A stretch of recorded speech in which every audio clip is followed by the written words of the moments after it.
আন্তর্জাতিক কৃষ্ণ ভাবনামৃত সংঘের পক্ষ থেকে আপনাদের কাছে কৃতজ্ঞতা প্রকাশ করছে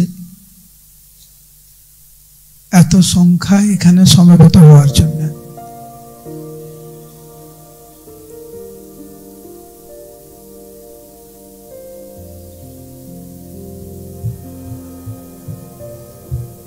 প্রত্যেকটি কার্যের পিছনে বড় ইতিহাস রয়েছে এবং সেই ইতিহাসটা জানা খুব দরকার আমাদের।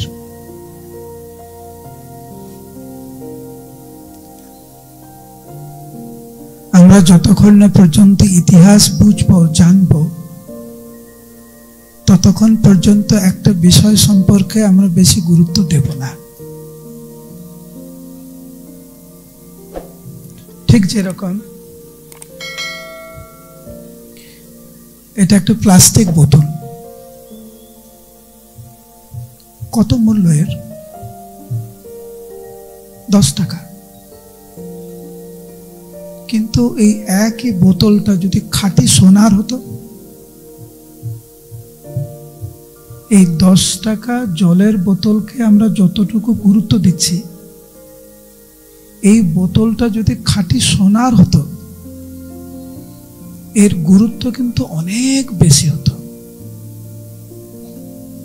তো যখনই কোনো বিষয়ের মহিমা আমরা বুঝতে পারবো কেবলমাত্র তখনই আমরা গুরুত্ব দেব, কিন্তু তার আগে নয়। এবং বিশেষ করে মানব জীবনের ইতিহাস আমাদের পক্ষে অত্যন্ত গুরুত্বপূর্ণ। দিনের শেষে আমাদের হয়ে কেউ উত্তর দেবে না।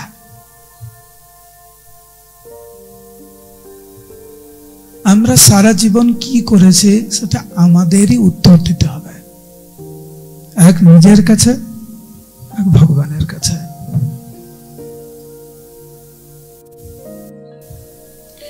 সেই জন্য ভক্তিবিনোদ ঠাকুর গেয়েছেন, এমনও দুর্লভ মানব দেহ পাইয়া কি করো ভাবনা কেহ। কেন তুমি চিন্তা করছো? কেন? লব্ধ্বা সুদূর লভম ইদম বহু সম্ভবান্তে। ভগবানের সবচাইতে মহিমান্বিত উপহার হচ্ছে এই মানব জীবন। সেই জন্য পুরাণ আদি বিভিন্ন শাস্ত্রে বর্ণনা রয়েছে, এমনকি স্বর্গের দেবতারাও ভগবানের কাছে প্রার্থনা করে যাতে মানব রূপে এই জগতে আবির্ভূত হতে পারে তারা। কিন্তু তবু তো অভাগাজন না করে স্বীকার। বাংলা একটা কথা আছে, দাঁত থাকতে থাকতে দাঁতের মর্ম বুঝে না।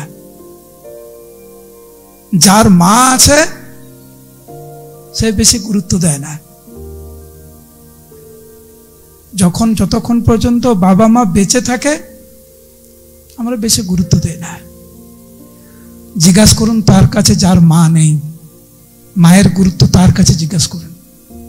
কিন্তু দুর্ভাগ্যবশত যতদিন মা ছিল ততক্ষণ গুরুত্ব দেয়নি। আমরা যেন ওই রকম না হয়ে যাই। আপনাদের মধ্যে কেউ জানেন এই পৃথিবীতে প্রত্যেক বছর কত মানুষ আত্মহত্যা করে? হাত তুলুন কেউ যদি জানে। এই পৃথিবীতে কত মানুষ আত্মহত্যা করে জানেন? 7 লক্ষ, 7 lakhs of people who commit suicide every single year. প্রত্যেকটি বছর প্রায় 7 লক্ষ মানুষ আত্মহত্যা করে। কেবল আমাদের ভারতবর্ষে প্রত্যেকটা দিন কয়েকশো মানুষ, কয়েকশো ভারতীয় আত্মহত্যা করে। তার মধ্যে একটা বড় সংখ্যা হচ্ছে যুবক যুবতীগণ। কেন? যেই মানব দেহ পাওয়ার জন্য দেবতারা ভগবানের কাছে প্রার্থনা করে, সেই মানব দেহ পেয়ে সামান্য কিছু আমাদের জীবনে ঘটেছে, সেই জন্য আমরা ভাবছি বেঁচে থেকে লাভ নেই। সেই জন্য শাস্ত্রে যেটা বলা হয়েছে, লব্ধ্বা সুদূর লভম, একটা হেলাই নষ্ট করে দিতে কোনো দ্বিধাগ্রস্ত করি না আমরা।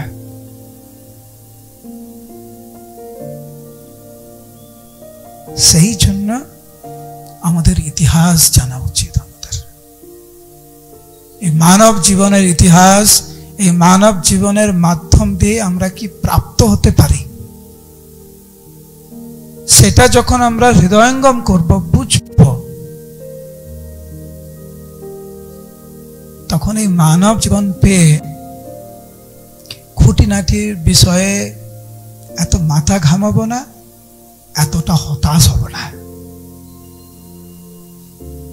হাতি রাস্তা দিয়ে যায়, কোনো বিড়াল যদি ম্যাও ম্যাও করে হাতিকে গালি দেয়, হাতের কিছু যায় আসে?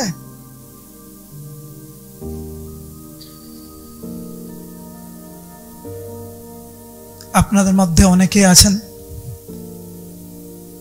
সম্ভ্রান্ত পরিবার থেকে, অনেক ধনী পরিবার থেকে, অনেক প্রতিষ্ঠিত পরিবার থেকে। কখনো কখনো গর্ববোধ হয়, কখনো কখনো অহংকার করে আমরা বলি।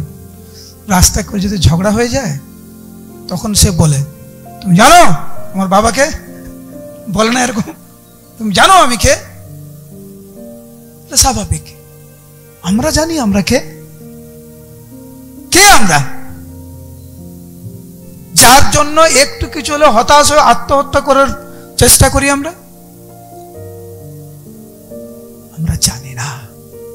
যদি জানতাম, তাহলে এই অনিত্য দেহের মাধ্যমে কি প্রাপ্ত হওয়া যায়। কিছুদিন আমরা বেঁচে থাকবো এই ভৌতিক সংসারে, কিন্তু এই কিছুদিন বেঁচে থাকার মাধ্যমে অমূল্য রত্ন পেতে পারি আমরা।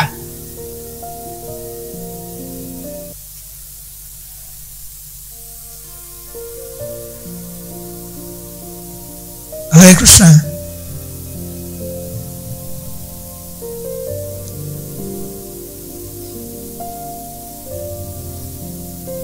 এখানে বসো বসো বসো, ক্লাসে ডিস্টার্ব হচ্ছে।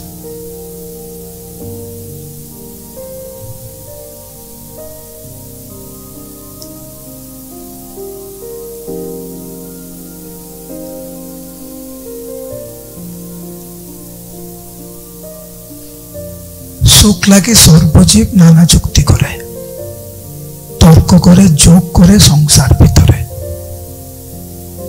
প্রত্যেকটা মানুষ সামান্য সুখ পাওয়ার জন্য বিভিন্ন ভাবে প্রয়াস করছে, কিন্তু দুর্ভাগ্যবশত এই প্রয়াসের শেষ হচ্ছে হতাশা। এত পড়াশোনা করছে, এত টাকা পয়সা অর্জন করেছে, প্রতিষ্ঠিত ব্যক্তি, কিন্তু হতাশ।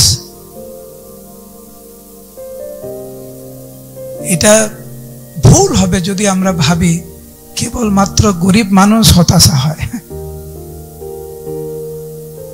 দেখবেন অনেকটা উল্টো। সাধারণ মানুষ, গরিব মানুষ দিব্যি অন্ন ডাল একটু আলু সেদ্ধ খেয়ে দিব্যি আছে, আর যারা 56 প্রকার পদ পাচ্ছে তারা হতাশাগ্রস্ত হচ্ছে। তথাকথিত শিক্ষিত, আমি আজকে দেখছিলাম আইআইটির ছাত্র দিল্লির, একসাথে 3-4 জন মিলে আত্মহত্যা করেছে। আইআইটি দিল্লির, হাইলি কোয়ালিফাইড। কি হয়েছে?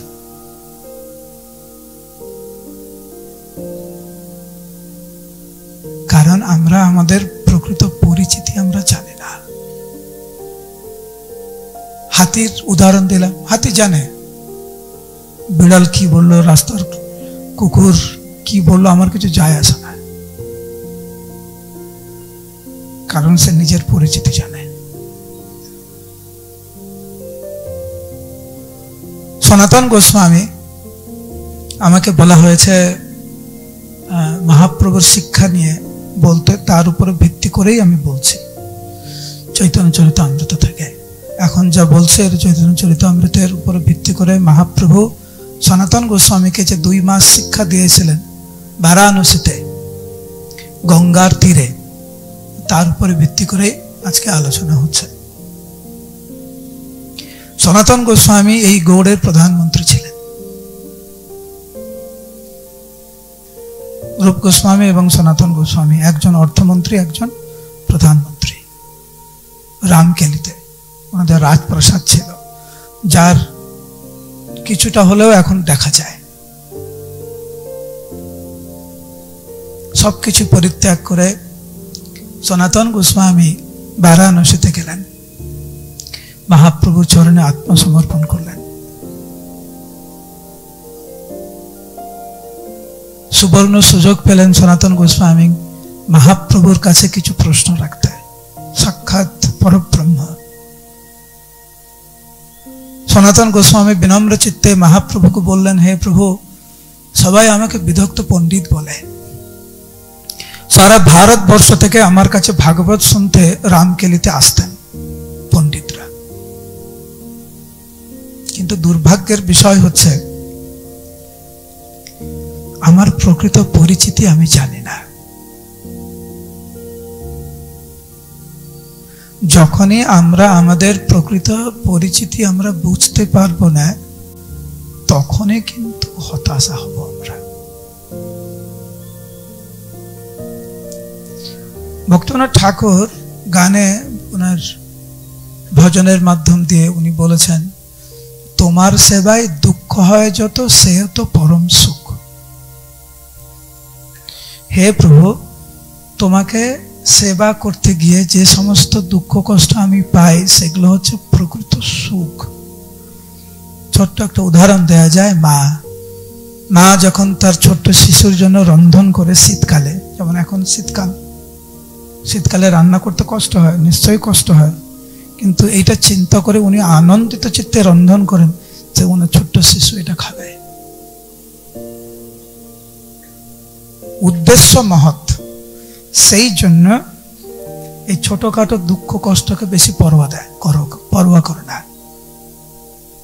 সেবা করতে গিয়েও কখনো কখনো বিড়ম্বনায় পড়তে হয়,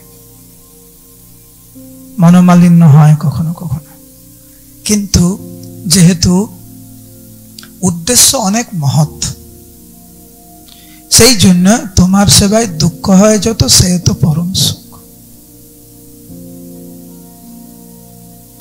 সনাতন গোস্বামী বললেন, হে প্রভু, সবাই আমাকে বলে আমি পণ্ডিত, একসময় ছিলাম বাংলার প্রধানমন্ত্রী, কিন্তু হে প্রভু, প্রকৃতপক্ষে আমার প্রকৃত পরিচিতি আমি জানি না। কে আমি? অদ্ভুত প্রশ্ন। কে আমি মানে? আপনাকে জিজ্ঞাসা করলে আপনি তো বলতে পারবেন কে আপনি। সনাতন গোস্বামী বিদগ্ধ পণ্ডিত, বাংলার প্রধানমন্ত্রী ছিলেন, উনি জানেন না উনি কে?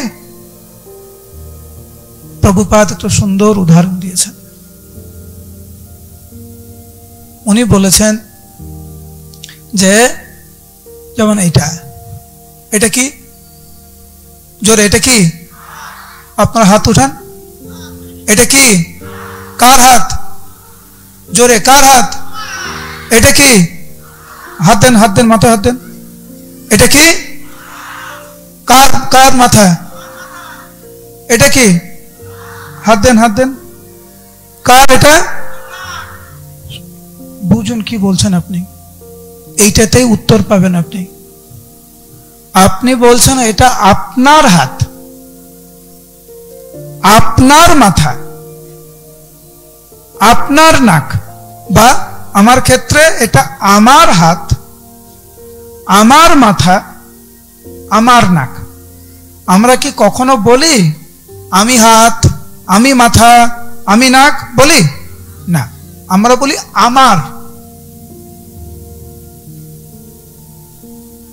এটা আমার হাত, এটা আমার মাথা, এটা আমার নাক। তার মানে কি আমি এবং আমার দুটো পৃথক। এই ফোন, এটা আমার ফোন, আমি ফোন না। এটা আমার জলের বোতল, আমি জলের বোতল নই। এটা আমার দেহ, আমি দেহ নই। সেই জন্য সনাতন গোস্বামী মহাপ্রভু জিজ্ঞাসা করছেন, কে আমি? 5 বছর আগে, 5 বছর পূর্বে আমার দেহের গঠন একটু অন্যরকম ছিল, 5 বছর পরে একটু অন্যরকম হবে। একটা সময় চুল ছিল, এখন চুল নেই। তাহলে আমার প্রকৃত পরিচিতি কোনটা? যখন চুল ছিল না যখন চুল নেই? কে আমি? আমার পরিচিতিটা কোনটা? যখন আমি ছোট্ট শিশু ছিলাম। সেই জন্য আসতো মা সদ্গমায়া, তমসো মা জ্যোতির্গমায়া। আমরা অন্ধকারের আচ্ছন্নে আমরা আছি, সেই জন্য বুঝতে পারছি না। যখন ঘোর অন্ধকার থাকে ঘরের ভিতরে, নিজের হাতটাও দেখা যায় না।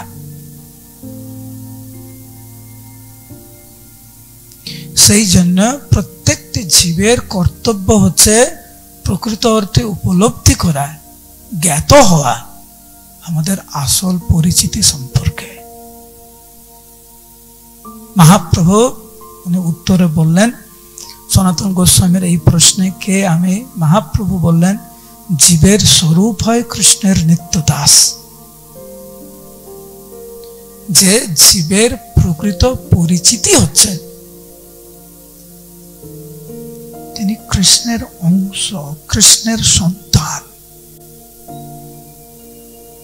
মামাই বংশ জীবলোকে জীবভূত সনাতন।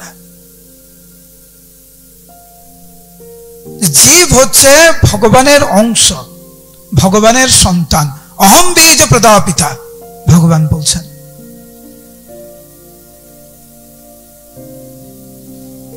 যদি আমরা উপলব্ধি করি যে আমি ভগবানের অংশ, আমি ভগবানের সন্তান, এই জড় জগতের সুখ এবং দুঃখ আমাকে কিভাবে প্রভাবিত করতে পারে?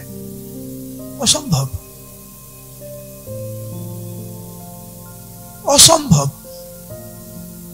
কারণ এই জড় জগতের যখন সুখ কোন ভক্ত উপলব্ধি করে, সে জানে এটা নিজ কর্ম গুণ দোষে যে যে জন্ম পায়, ভগবানের আশীর্বাদ, ঠিক আছে, একটু সুযোগ সুবিধা এসছে, ও জানে কিছুদিন থাকবে তারপরে চলে যাবে। আবার দুঃখ আসবে, সেও কিছুদিন আসবে, তারপরে টাটা বাই বাই, সেও চলে যাবে। আবার কিছু সুখ আসবে। আজকে যে আপনার বন্ধু, কালকে সে শত্রু, আজকে যে শত্রু কালকে সে বন্ধু, এগুলো তো হতেই থাকবে।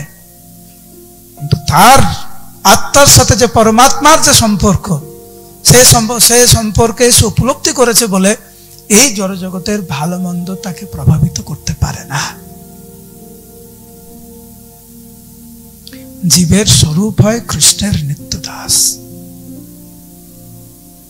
এবং কর্ম অনুযায়ী কবু স্বর্গে উঠায়, কবু নরকে ডুবায়, দণ্ডজনে রাজা যেন নদীতে চুবায়। নিজের গুণ এবং কর্ম অনুসারে একজন বদ্ধজীব বিভিন্ন পরিস্থিতির মধ্য দিয়ে যায়।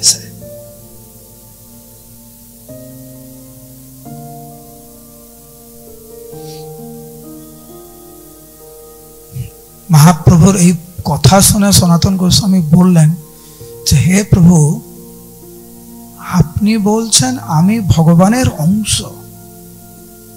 ভগবানের সন্তান, তাহলে আমার জীবনে এত কষ্ট কেন?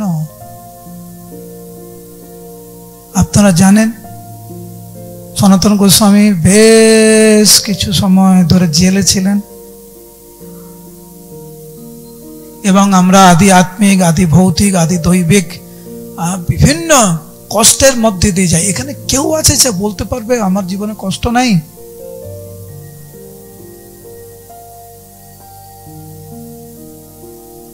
আমার জীবনে কোনো প্রতিবন্ধকতা নেই? একটা মূর্খ লোকও বলবে না।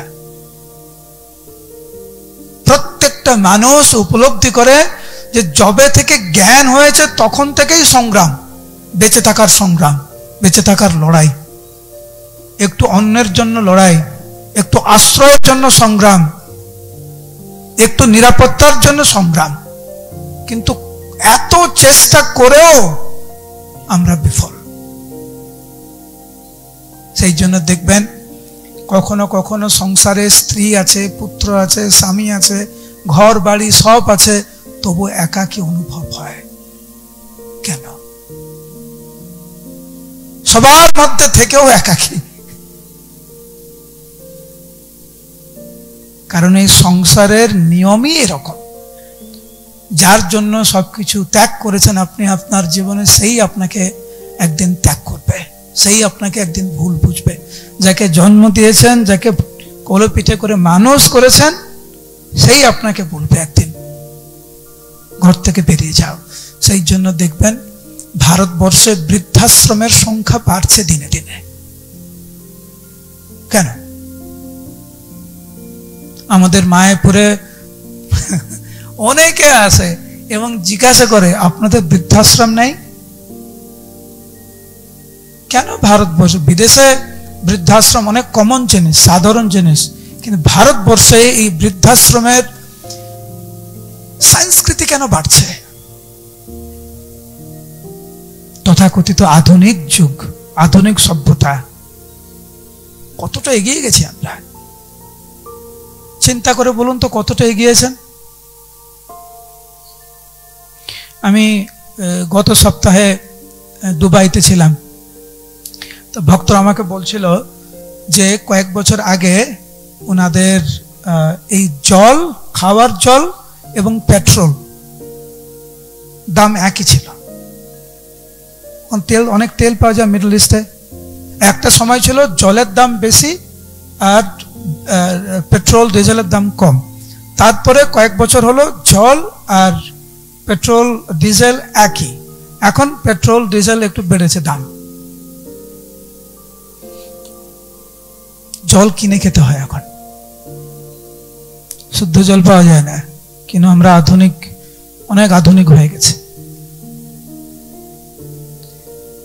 পরিবেশ দূষণ, জল দূষণ, শাক সবজি দূষিত, ফলমূল দূষিত, কিন্তু আমরা আধুনিক, আমরা অনেক অ্যাডভান্সড। এই জীবনে বেঁচে থাকার জন্য ন্যূনতম যে জিনিসগুলো আমাদের প্রয়োজন সেগুলোই নেই আমাদের। কিন্তু আমরা খুব অহংকার করি 2024 সালে আমরা কতটা এগিয়ে গেছি। আত্মকেন্দ্রিক জীবনের এই হচ্ছে ফল,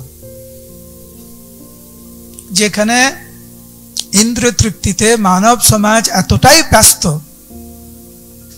যে প্রকৃত মানব জীবনের উদ্দেশ্য উপলব্ধি না করে নিজের সংস্কৃতিটাকে পুরো নষ্ট করে ফেলছে।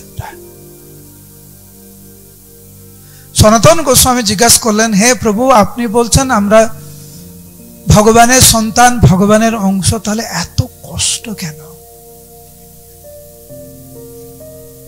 আমার তো মনে হয় বিশেষ করে আজকাল যে পরিবেশে আমরা বসবাস করি, নিশ্চিত রূপে নিয়মিত ভাবে আমরা মাঝে মাঝে ভাবি আমরা কি করছি, এত কষ্ট, আর কি করলে একটু শান্তিতে থাকতে পারি।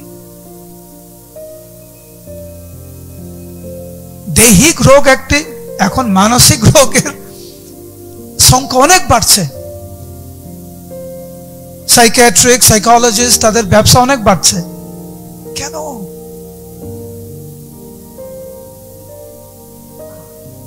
কোথাও তো একটা গন্ডগোল আছে।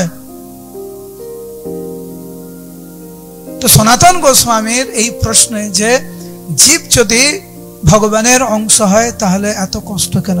মহাপ্রভু বললেন, কৃষ্ণ ভুলি যেই জীব অনাদি বহির্মুখ, অতএব মায়া তারে দেয় সংসারাতীত।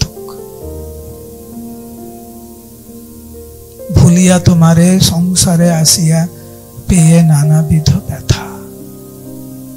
ঠিক যেরকম প্রভুপাদ উদাহরণ দিয়েছেন, ঠিক যেরকম একটি মাছ, মাছকে যদি আপনি জল থেকে তুলে নিয়ে এসে ডাঙায় যদি খুব সুন্দর সুন্দর রসগোল্লা, মিষ্টি দই, 1 লাখ টাকার নোট, তারপরে আমাদের ক্রিকেট খেলা হচ্ছে, মাছকে একটা চেয়ারে বসিয়ে দেবেন, বলবেন দেখ দেখ ক্রিকেট ম্যাচ হচ্ছে, দেখ ইন্ডিয়া পাকিস্তান, মাছ কি খুব আরামদায়ক অবস্থায় থাকবে? না, জীবন যায়। কারণ তার স্বাভাবিক অবস্থা হচ্ছে জলে থাকা। কিন্তু জল থেকে তুলে নিয়ে এসে কৃত্রিম ভাবে আমরা অনেক ভাবে মাছকে সুখ দেওয়ার চেষ্টা করতে পারি, কিন্তু আমরা বিফল হব।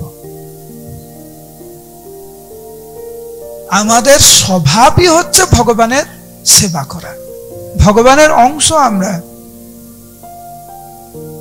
সেইটাকে ভুলে আমরা যতই চেষ্টা করি না কেন, কখনোই প্রকৃত অর্থে সেই রকম আনন্দ আমরা উপলব্ধি করতে পারবো না,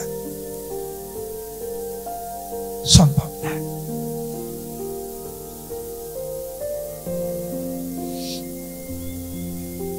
সনাতন গোস্বামী যখন মহাপ্রভু শ্রীমুখ, এর অনেক বড় বর্ণনা আপনারা শুনবেন, কয়েকটি অধ্যায়ে এটা বর্ণনা করা হয়েছে চৈতন্য চরিতামৃতের মধ্যলীলার 2য় পর্বে।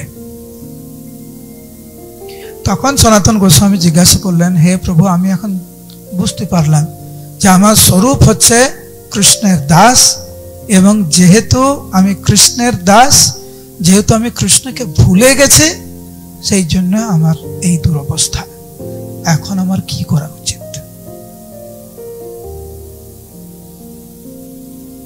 এই প্রসঙ্গে শ্রীমদ মহাপ্রভু সাধু সঙ্গের মহিমা বর্ণনা করেছেন, শাস্ত্রের আনুগত্যে থেকে জীবনযাপন করার কথা বলেছেন, গুরুর আশ্রয় গ্রহণ করার কথা বলেছেন, এবং সাধু সঙ্গে হরিনাম করার কথা বলেছেন। তার বিস্তৃত বর্ণনা চৈতন্য চরিতামৃতে রয়েছে। তো এইটা হচ্ছে সনাতন গোস্বামীর কাছে শ্রীমদ মহাপ্রভুর শিক্ষার সারমর্ম। সনাতন গোস্বামী জিজ্ঞাসা করলেন, কে আমি, কেনে আমায়, যারে তাপত্রয়, ইহা নাহি জানি কেমন হিত হয়। কে আমি, তার প্রশ্নের উত্তর হচ্ছে, জীবের স্বরূপ হয় কৃষ্ণের নিত্য দাস। কেন কষ্ট পাচ্ছে? কারণ কৃষ্ণ বলি যেই জীব অনাদি বহির্মুখ, অতএব মায়া তারে দেয় সংসারাদি দুঃখ। উপায় কি? সাধু, শাস্ত্র, গুরুর আনুগত্যে জীবনধারা।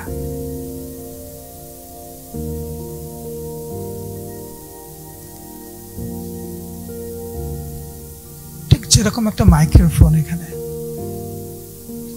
এই মাইক্রোফোনের পিছনে কিন্তু বিরাট ইতিহাস। অনেক বৈজ্ঞানিক প্রচুর শ্রম দিয়েছেন এই মাইক্রোফোনটা আবিষ্কার করার জন্য। প্রচুর টাকা পয়সা খরচ হয়েছে এটাকে আবিষ্কার করার জন্য। একটা ফোনের আবিষ্কারের পিছনে অনেক বড় ইতিহাস। আমি সবসময় উদাহরণ দিয়ে থাকি রান্নার ব্যাপারে। যখন আমরা প্রসাদ পেতে বসি, আমরা কি দেখি? মাতাজি রান্না করেছে, আপনার সামনে প্রসাদ আছে। এই মাতাজি যে রান্না করলো, আপনার সামনে যে প্রসাদের থালি, এর পিছনে কোনো ইতিহাস নাই? প্রভু মাতাজি, এখন তো মাতাজি প্রভুজি অনেক সময় উভয় চাকরি করেন বা ব্যবসা করেন। কত কষ্ট করতে হয়েছে অর্থ উপার্জন করার জন্য। এবং চাষি ভাইয়েরা কত কষ্ট করে চাষ করেছে। আমি গত বছর দক্ষিণ ভারতে গিয়েছিলাম, আমরা কয়েকজন মিলে এক জায়গায় প্রসাদ পাচ্ছিলাম। তো একজন ভক্ত, ও একটুখানি প্রসাদ পেয়ে বলছে, আমি আর ভাত খাবো না। তো মাতাজি বলছেন ওই প্রভুকে, তুমি ভাত নষ্ট করবে? তুমি এই যে ভাত নষ্ট করবে, এর পিছনের ইতিহাস জানো?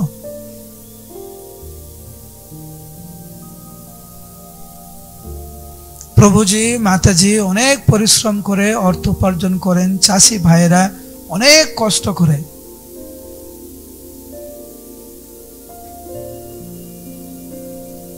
বাজার থেকে কিনে নিয়ে আসে, রান্না করতেও সময় লাগে, তারপরে সামনে আসে অল্প একটু প্রসাদ।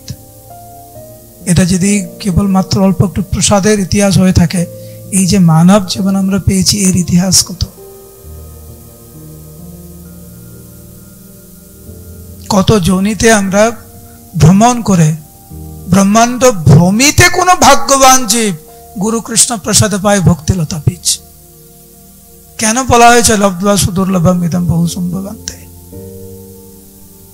কোটি কোটি জন্মের পর একজন মানব জীবন পায়। এবং বিশেষ করে আপনারা সবাই যাদের জন্মস্থান হচ্ছে এই ভারতবর্ষ, ভারত ভূমিতে মানুষ জন্ম হইল, যার জন্ম সার্থক করি কর পর উপকার। পুরো মানব সমাজের মধ্যে বিশেষ করে ভারতবাসীদের এক বিশেষ কর্তব্য শ্রীমান মহাপ্রভু আমাদেরকে দিয়ে গেছেন। সারা পৃথিবীর সামনে ভারতবর্ষের প্রকৃত সংস্কৃতি, প্রকৃত ঐতিহ্য তুলে ধরা, এমন ভাবে জীবনযাপন করা যাতে ভারত সারা মানব জাতি অনুপ্রাণিত হতে পারে। আমাদের দেশেই প্রত্যেকটা বছর প্রায় 1,60,000 থেকে 1,70,000 মানুষ আত্মহত্যা করে। পৃথিবীতে আত্মহত্যা করে 7 লাখ লোক, তার মধ্যে ভারতবর্ষেই কেবল 1,60,000 থেকে 1,70,000 মানুষ আত্মহত্যা করে প্রত্যেক বছর। কেন? কৃষ্ণ বহির্মুখ জীবনযাপন বলে। বারাসাতবাসী আপনারা বা বারাসাতের আশেপাশ থেকে আপনারা এসেছেন, অনেকে ইসকনের সাথে যুক্ত হয়েছেন, বা অনেকে হয়তো প্রথমবার শুনতে এসেছেন, শ্রবণ করতে এসেছেন, কি ব্যাপারটা কি, সাধুরা কি বলে সেটা শুনতে এসে হয়তো, কিন্তু একটু বুঝার চেষ্টা করুন। আপনারা সবাই যারা ভক্ত হয়ে গেছেন আরো গভীরভাবে বোঝার চেষ্টা করুন। এই মানব জীবন অত্যন্ত দুর্লভ, আমরা যেন এইভাবে নষ্ট না করি। ভগবানের চরণ কমলে আত্মসমর্পণ করে যাতে মানব জীবনের সার্থকতা আমরা করতে পারি, সেই জন্য নিজেকে তৈরি হতে হবে। হাতে আমাদের সময় খুব কম। প্রভুপাদের একটা ছোট্ট লীলা বলে আমার ক্লাস আমি এখানে শেষ করব। প্রভুপাদ যখন হৃদয়ানন্দ মহারাজকে যখন সন্ন্যাস দেবেন আমেরিকাতে, মহারাজের ওই সময় বয়স ছিল হয়তো 21 বা 22 বছর। তখন ইসকনের প্রারম্ভিক স্তরে প্রভুপাদ অনেক যুবককে সন্ন্যাস দিয়েছেন। তো হৃদয়ানন্দ মহারাজকে উনি সন্ন্যাস দেবেন, সেই সময় একজন রিপোর্টার প্রভুপাদকে বলেন, স্বামীজি ভারতবর্ষে বৃদ্ধ লোকদেরকে সন্ন্যাস দেয়, আপনি এই যুবককে কেন সন্ন্যাস দিচ্ছেন? আমাদের অনেকে ভাবে না যে ভগবানের নাম করতে হয় বুড়ো বয়সে, এখন আনন্দ ফুর্তি করার সময়, এখন কেন ভগবানের নাম করবে? ও জিজ্ঞাসা করছে যে ভারতবর্ষে বুড়ো লোকদেরকে সন্ন্যাস দেয়, আপনি যুবককে কেন সন্ন্যাস দিচ্ছেন? প্রভুপাদ জিজ্ঞাসা করলেন সেই রিপোর্টারকে যে আপনি বলছেন ভারতবর্ষে বৃদ্ধ অবস্থায় সন্ন্যাস দেয়, আমি আপনাকে জিজ্ঞাসা করছি বৃদ্ধ অবস্থা মানে কি? তো রিপোর্টার এই প্রশ্ন প্রভুপাদের থেকে আশা করেনি। এটা আবার কিরকম প্রশ্ন? বৃদ্ধ মানে জানে না, কারণ প্রভুপাদ নিজে একজন বৃদ্ধ ছিলেন, তাই না? আর এই রিপোর্টার পুরো যুবক ছিল। তো প্রভুপাদ ওনাকে জিজ্ঞাসা করলেন বৃদ্ধ মানে কি? রিপোর্টার উত্তর দিতে পারছে না। তখন প্রভুপাদ বললেন বৃদ্ধ অবস্থা মানে মৃত্যুর আগে। তোমার বয়স আমার থেকে কম, অনেক কম, তুমি নিশ্চিন্ত রূপে বলতে পারবে যে তোমার মৃত্যু আমার আগে হবে না? তোমার মৃত্যু যদি আমার আগে হয় তাহলে কে বৃদ্ধ হলো, তুমি না আমি? এখন বিষয়টা হচ্ছে এই নিশ্চয়তা কে দেবে, কে কখন দেহ রাখবে? আমরা তো প্রায় শুনি 2 মাসের বাচ্চা দেহ রেখেছে, 110 বছরের বৃদ্ধ বা বৃদ্ধা দেহ রেখেছে। তো একদম মানে মৃত্যু হচ্ছে তো গর্ভ অবস্থায় হচ্ছে, কি হচ্ছে না? তো গর্ভ অবস্থায় মৃত্যু হচ্ছে, জন্ম দিয়েই মৃত্যু, জন্মগ্রহণ করেই মৃত্যু হচ্ছে, 110 বছর 115 বছর মৃত্যু হচ্ছে। তাহলে কে বৃদ্ধ? কারোর যদি মৃত্যু হয় 5 দিন বয়সে, সে বৃদ্ধ, যিনি 90 বছর জীবিত আছেন তিনি বৃদ্ধ।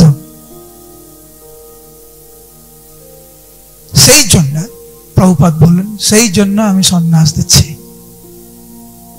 তো করে জোরে আপনাদের কাছে বিনীত প্রার্থনা আমার,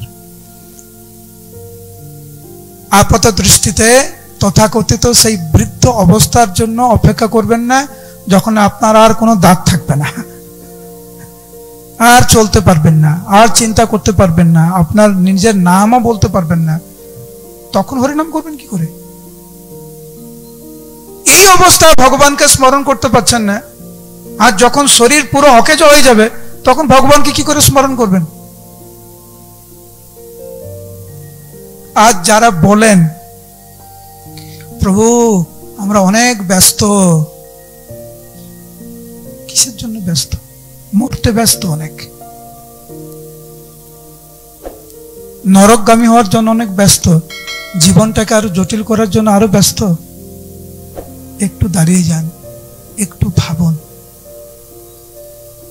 জীবনটা কোন দিকে নিয়ে যাচ্ছেন। আমি ক্লাসের প্রথমেই বললাম, যাদের জন্য আমরা এত পরিশ্রম করি, যাদের জন্য ভগবানকে দূরে সরিয়ে রাখছি আমরা, তারা কিন্তু শেষ সময় আপনার পাশে থাকবে না, থাকা সম্ভব না। এটা হচ্ছে বিধির বিধানের বাইরে, এটা সম্ভব না। নারদ মুনি সুবর্ণ সেন রাজাকে বলছেন, এটা নবদ্বীপের লীলা, সত্যযুগের লীলা। সুবর্ণ সেন তোমার বয়স হয়েছে, কিন্তু আমি দেখছি তোমার মধ্যে এই যে স্বভাব, আরো টাকা পয়সা চাই, আমার রাজ্যকে আরো বিস্তার করতে চাই আমি।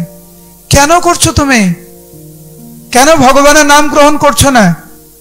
তো সুবর্ণ সেন তার আত্মীয় স্বজনের কথা বলছে। তখন নারদ মুনি সুবর্ণ সেন রাজাকে বলছে, তুমি যাদের জন্য এত পরিশ্রম করছো, তোমার যখন মৃত্যু হবে, হয় তোমাকে গঙ্গায় ফেলে দেবে, বা তোমাকে সমাধি দিয়ে দিব্যি তারা খুব ভালোভাবে ঘরে গিয়ে বসে থাকবে। তোমার কথা কয়দিন চিন্তা করবে, কয়দিন চোখে জল ফেলবে, তারপরে শেষ।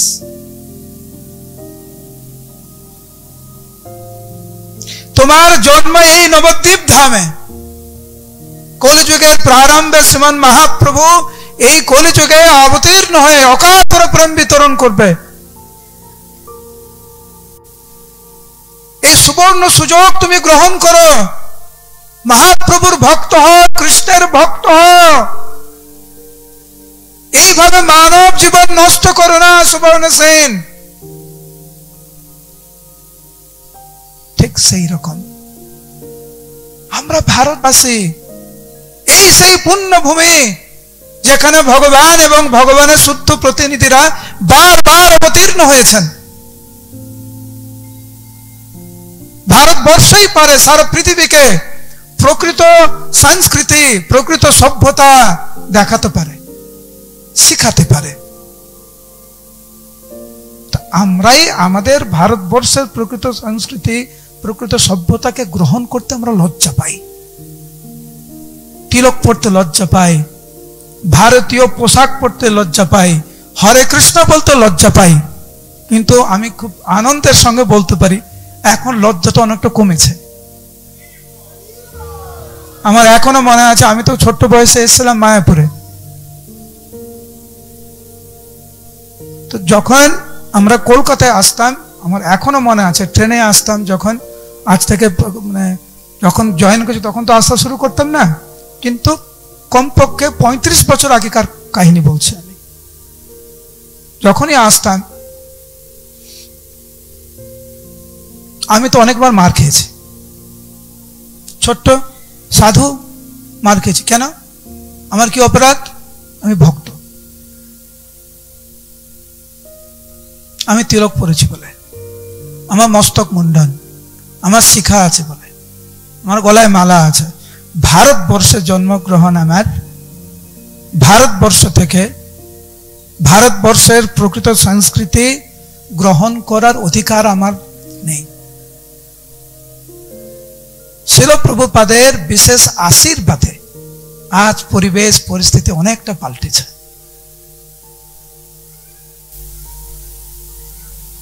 আমাদের নিজের জীবনের দায়িত্ব আমাদেরকেই নিতে হবে। হ্যাঁ, সাধুগুরু বৈষ্ণবরা আছেন, আমাদেরকে পথ দেখাবেন। দিনের শেষে আমাদেরকেই দায়িত্ব নিয়ে গ্রহণ করতে হবে এবং গীতার জ্ঞানকে বাস্তবিক রূপ দিতে হবে। সবার কাছে এই অনুরোধ আমার, দয়া করে এই চিন্তাধারা পরিত্যাগ করুন। আরেকটু বয়স হোক তারপরে গ্রহণ করব, আরেকটু বয়স হোক তারপরে, আর একটু যে বয়স হবে কে নিশ্চয়তা দিয়েছে? কেন এত অবহেলা? ভগবান কত সুন্দর সুযোগ সুবিধা আমাদেরকে দিয়েছেন, কাছেই মায়াপুর। আর ব্রজরাজ কানাই প্রভু, আমাদের গিরিরাজ প্রভু এই বারাসাতেই আপনাদের সামনে কৃষ্ণ ভাবনামৃত তুলে ধরছে। আপনার বাড়িতে বাড়িতে মন্দির স্থাপন করছেন ওনারা। কিসের অভাব? আর কি চাই? ভগবান যে সুযোগ সুবিধা আমাদেরকে দেন, সেটা যদি আমরা প্রকৃত অর্থে গ্রহণ না করি, আমরা কিন্তু পরে বঞ্চিত হব।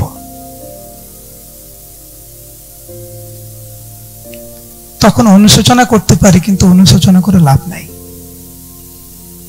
সেই জন্য এখন যে সুযোগ সুবিধা আমাদের কাছে রয়েছে, বিনীতভাবে অনুরোধ করছে, এগুলো গ্রহণ করুন, ভগবানের ভক্ত হন, মানব জীবন সফল করুন। হরে কৃষ্ণ কৃষ্ণ কৃষ্ণ হরে হরে, হরে রাম রাম রাম হরে হরে। শ্রীল প্রভুপাদ কি।